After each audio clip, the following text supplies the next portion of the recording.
So I've gone over basic fight choreography, and covered several aspects of Monty's animation style, but there's still one part that I have trouble with.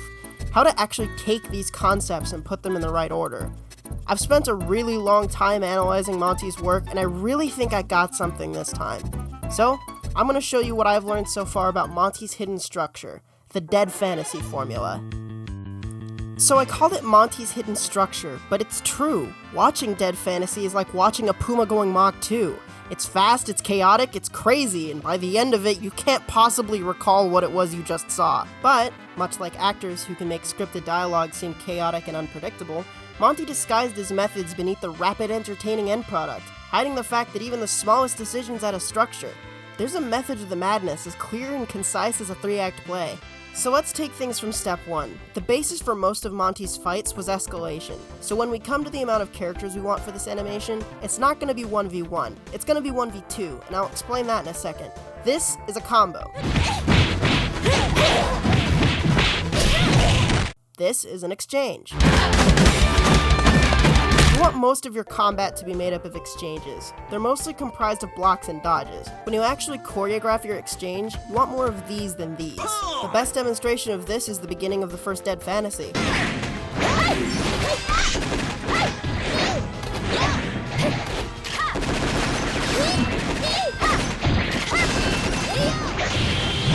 Nobody has been hit yet! Your animation doesn't have to have that kind of ratio, but it's still a good idea to keep it to at least 3 blocks or dodges for every hit.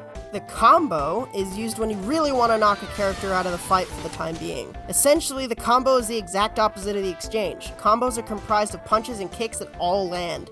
Okay, now we have 2 essential building blocks we can use to create a fight scene. But now that the main character has finished a combo and enemy 1 is out of the game, how are we going to retain that building momentum? Remember that 3rd character? Now is when we use them. This is what Monty used to bypass the reaction time after the combo. As soon as you've knocked out enemy 1, you immediately introduce enemy 2. But it doesn't always have to be this obvious. In some parts of Dead Fantasy, characters tag in and out within seconds of each other. Just remember to take your time. Right now, you're taking things frame by frame and thinking every move through. Now it's time to introduce our 4th character. I'm talking about the environment. The surroundings in Monty's work played just as big of a part in the animations as the actual characters do. Would Dead Fantasy 2 have been just as memorable if it hadn't been for the mid-air falling rock suplex, or the drunken fist fighting on a lava river, or seeing said lava river turn into ice? I don't think so.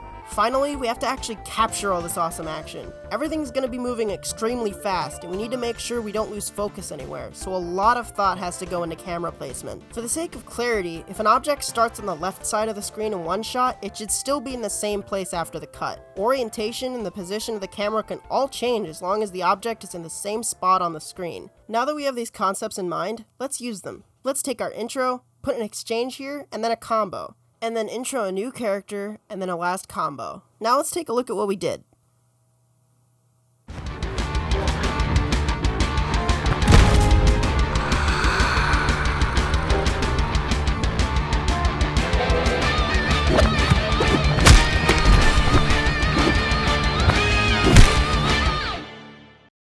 See how simple that was?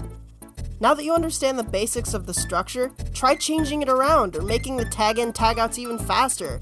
The possibilities are endless, but you're the only one who can do it. Get to animating, bucko. Hey guys, I hope you enjoyed it.